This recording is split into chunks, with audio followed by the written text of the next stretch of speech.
This week's brand new episode of Young Justice was called Elder Wisdom. I'm Cape Joel, and this is where I break down the show that was, give my thoughts, and shout out some comic book Easter eggs as I find them. And oh boy, there was a lot of that this week, so let's dig right on in. As we join the show, there's a massive climate summit being held in another Justice League unfriendly nation. Luthor is leading the charge, which you know can never be a good sign, but on the upside, we do get to spend a little precious time with characters we haven't seen for a bit, like Tempest and Donna Troy. As is so often the case in scenarios like this, the meeting comes under attack by a group of masked rebels who have grievances with the local strongman dictator. Luckily, the outsiders were already on the scene to help save the day, and even their own friends who find themselves targets as well. During the battle, Halo continues to be reckless and is forced to once again use their resurrection powers, either because they're torturing themselves over what Gabrielle Dow did and have formed a sort of death wish because of it, or Halo figures they're dying anyway, so why do anything but play offensively?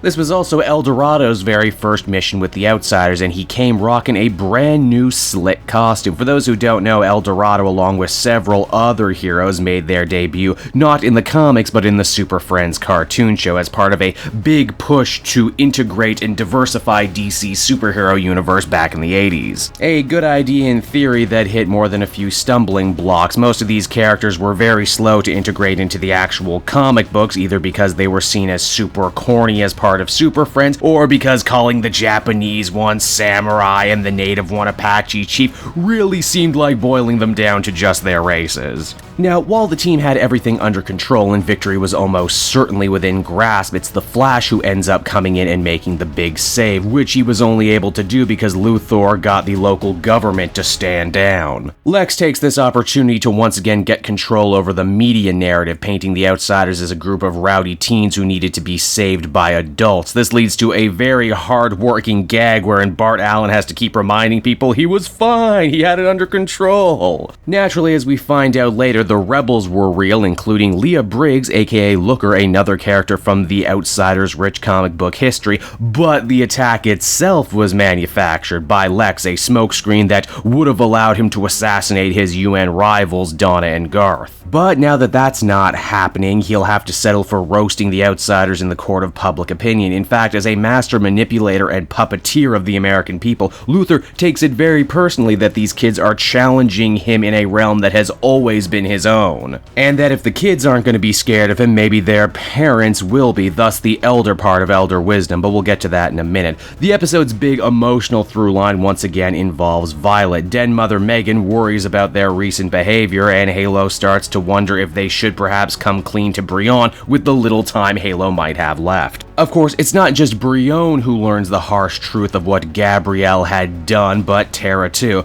Obviously, Geoforce is hurt that the person he's come to love is inhabiting the body of a woman who might very well have had a hand in the killing of his parents and the exiling him from his homeland. But surprisingly, it might actually be Tara who takes things the hardest, having what is basically a panic attack on screen. We've had little time to get inside Tara's head and see what she might or might not be thinking and how this revelation might impact her mission for Destro, but it would seem that Tara is more motivated now than ever to break up the team, like the Judas that she is. Now, back with the parents and guardians subplot, El Dorado's father, Jay Garrick, and even Wonder Girl's mother, Dr. Helena Sandsmark, making her show debut, try and talk the kids out of their work with the Outsiders. After all, before they were just on a stealth team, now they're making enemies of powerful people like Lex Luthor, painting a target not only on their own backs, but pretty much everyone they know. This is an interesting conundrum, seeing this generation of heroes have to battle for their right to be a team in a way that their predecessors never did. After all, most of the original Young Justice team members were already sidekicks before they started working together as a stealth team. And it's not even like the unpowered parents and guardians don't make some pretty solid points about what they're doing. It would have been very easy to paint them as a bunch of reactionaries, but that's not the case. In many cases, like El Dorado, his dad was fine with him being a superhero until he saw what that really entailed. In a way, the big debate between the kids and their parents is the real action scene of the episode, with everyone making dueling points. In fact, it's juxtaposed with the emancipation anticipated, and 18-year-old members of the team going on a mission to Ireland to get into a big fight with Dr. Ivo, in mostly still frames, I should add, showing that, yeah, the job is indeed dangerous, but also,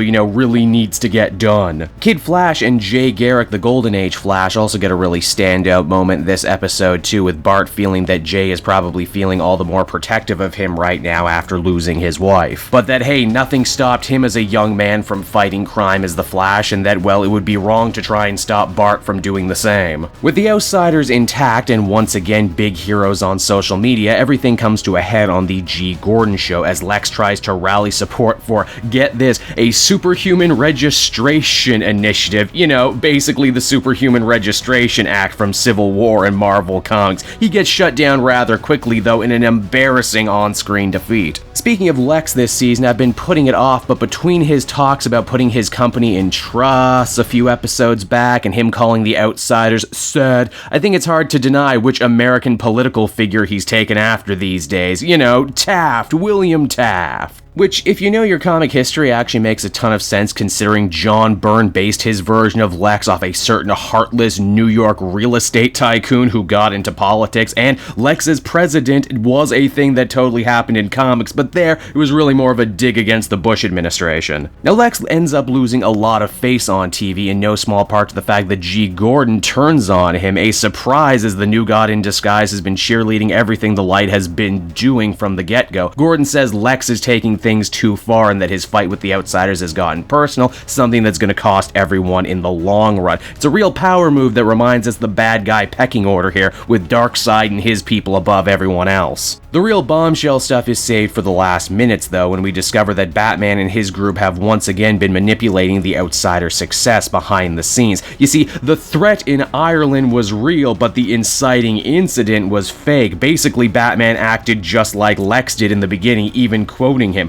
lying, cheating as he saw fit to win a war with the Light at any means necessary. A fact that Wonder Woman is genuinely horrified by, and rightly so. Batman had established this subgroup to battle the Light using their own tactics against them, and now they're starting to get their hands dirtier than ever before. There's no telling where this could go. And so that was Elder Weisman. If you couldn't tell by how much I was talking, I thought this was a very strong episode with a lot to think about, a lot to digest, and really just a lot to enjoy. Halo gets a major break in their character development. The lines between good and evil get a little bit murkier with the heroes, which I always enjoy the addition of moral complexity to my superhero narrative. And as a cherry on top, we get to spend some time with some heroes who haven't been given the spotlight recently. Far and away, I think this is my favorite episode of the second part of Season 3, and I hope it's an indicator of the quality we're going to expect moving forward. So until next time, everyone, this has been Cape Joel. Thank you so much for watching, and I'll see you all again next week.